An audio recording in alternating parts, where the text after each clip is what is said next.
ఈ ఖైదీని తల కోసేందుకు సిద్ధంగా ఉన్నారు. జైలు గార్డులు మైక్ ను గిలోటిన్కు తీసుకెళ్లారు.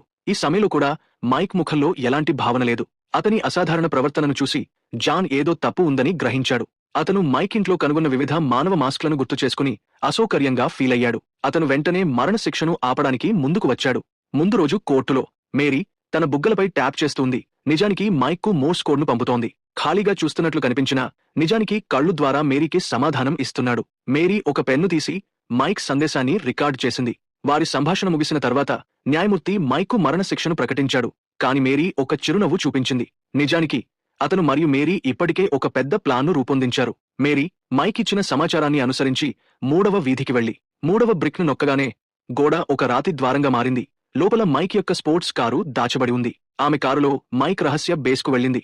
మైక్ ఇచ్చిన కోడ్ ద్వారా ఆమె డబ్బులతో నిండిన సేఫ్ను మరియు కొన్ని మిస్టీరియస్ లిక్విడ్ బాటిళ్లను కనుగొన్నది. ఆమె 2 పాటలను తీసుకుని